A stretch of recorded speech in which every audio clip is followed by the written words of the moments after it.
उद्धव ठाकरेंना सोडून गेलेल्या गद्दार खासदारांना पहिला मोठा उद्धव ठाकरे यांच्या शिवसेनेकडून दणका, तर दुसरीकडे मित्रांनो खासदारांची अपात्रता होणार सिद्ध। महाराष्ट्राच्या राजकारणात हे 5 खासदार पुन्हा त्यांच्याच विभागात होणार पोटनिवडणूक काय सांगतोय मित्रांनो, दिल्लीतून आलेला हा सर्वात मोठा रिपोर्ट सविस्तरपणे जाणून घेऊया। आज नेमकं दिल्लीत काय घडलंय। उद्धव ठाकरे यांच्या शिवसेनेचे नेते असणारे अरविंद सावंत यांनी एकनाथ शिंदे यांना टार्गेट करत शिंदेंना जोरदार झटका दिलेला आहे। यामुळे महाराष्ट्राच्या राजकारणात मित्रांनो त्या 5 खासदारांना आता निवडणूक पुन्हा होण्यापासून कोणीही वाचू शकणार नाही। उद्धव ठाकरेंच्या नेत्यांनी सुप्रीम कोर्टात आणि ओम बिर्ला यांच्या समोर काय महत्वाची भूमिका मांडली आणि त्याचा निकाल काय झाला मित्रांनो, सविस्तर बघून घेऊया।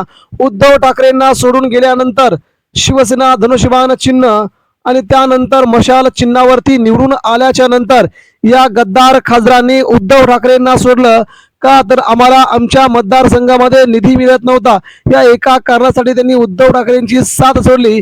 मात्र मित्रांनो जवळजवळ 15 लाख लोकांचा अविश्वास दाखल करत त्यांनी आपला पक्ष सोडला। मोदींच्या लाटेच्या विरोधात उद्धव ठाकरेंना मतदान केलेल्या त्या लोकांना आता मात्र यांनी फसवल्याची चर्चा जोरदार सुरू झाली असतानाच सुप्रीम कोर्ट तसेच ओम बिर्ला यांच्याकडून देखील या खासदारांना थेट घरचा रस्ता दाखवण्याची जोरदार तयारी सुरू असल्याची सगळ्यात मोठी अपडेट आता दिल्लीतून येते आहे।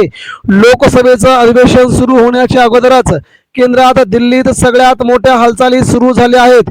या हालचाली सुरू होत असतानाच केंद्रात दिल्लीमधून उद्धव ठाकरे यांच्या विजयावरती शिक्कामोर्तब होते का, ही बातमी सध्या सर्वसामान्यांना खूप महत्वाची वाटते। मित्रांनो आज काय घडलंय, आज दिल्लीमध्ये उद्धव ठाकरे यांच्या खासदारांची बैठक झाली। उद्धव ठाकरेंच्या शिवसेनेचे नेते अरविंद सावंत यांनी सगळ्यात मोठा निर्णय घेतला असून या निर्णयाने आता 6 बंडखोर खासदारांना खूप मोठा धक्का बसला असून त्यांच्याच मतदारसंघात पुन्हा उद्धव ठाकरेंच्या विरोधात पुन्हा एकनाथ शिंदे अशी लढाई होणार का, याकडे महाराष्ट्राचं लक्ष लागलं असतानाच पहिल्यांदा ही लढाई अतिशय मोठ्या प्रमाणात रोखठोक स्वरूपामध्ये होण्यास सुरुवात झाली आहे। नेमका काय घडलंय ते आता आपण जाणून घेऊया। शिवसेना उद्धव बाळासाहेब ठाकरे हा मूळ पक्ष कुठल्याही पक्षात विलीन झालेला नाही। जेव्हा एखाद्या पक्षातील काही खासदार काही आमदार फुटतात तेव्हा त्यांनी सगळ्या पक्षासह एखाद्या पक्षास विलीन व्हावं लागतं किंवा त्यांनी आपला हा संपूर्ण पक्ष दुसऱ्या पक्षात विलीन करावा लागतो किंवा सगळ्यांनी एकत्रितपणे दुसऱ्या पक्षात जावं लागतं। परंतु असं घडलेलं नाही। कायद्यानुसार मूळ पक्षाच्या संमतीशिवाय मित्रांनो लोकप्रतिनिधींना स्वतःहून विलीनीकरणाचा कोणताही अधिकार नाही। स्वतःहून हे विलीनीकरणाचे अधिकार ते राबवू शकत नाहीत, त्यांना हा असा कोणताही अधिकार नाही।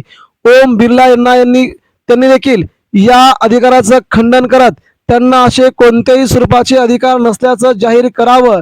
कथित विलीनीकरणाचा दावा घटनात्मक दृष्ट्या पूर्णपणे बेकायदेशीर आहे। अशी दुसऱ्या पक्षात जाणं, एका पक्षाला सोडून ज्या पक्षात तुम्ही निवडून आलेत त्या पक्षाला सोडून दुसरीकडे जाऊन आपण बेकायदेशीरपणे तिथे राहू शकत नाही, हे घटनात्मक दृष्ट्या बेकायदेशीर आहे। पक्षाची भूमिका संबंधित खासदारांना अधिकृत पत्राद्वारे सूचित केली आहे। तसेच माहिती व संदर्भासाठी पत्राची प्रत सन्माननीय लोकसभा अध्यक्ष श्री ओम बिर्लाजी यांना पाठवल्याचं अरविंद सावंत यांनी म्हटलंय।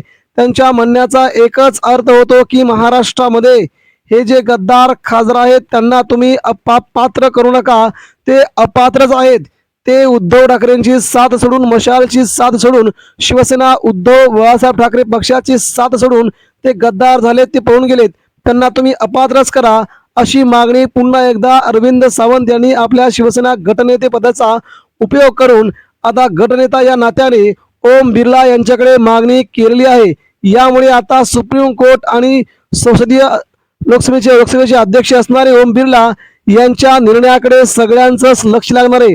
ओम बिर्ला कडून जर हे 6 खासदार अपात्र झाले तर महाराष्ट्रात पुन्हा एकदा पोटनिवडणुका लागेल आणि 6 बंडखोर खासदार विरोधात श्री उद्धव ठाकरेंचा सामान्य शिवसैनिक अशी लढाई महाराष्ट्रात पुन्हा पाहायला मिळू शकते. हीच गोष्ट सध्या मुंबईसह महाराष्ट्रात चर्चिली जात आहे. मित्रांनो, याबद्दल आपणास काय वाटतं, आपण प्रतिक्रिया द्या.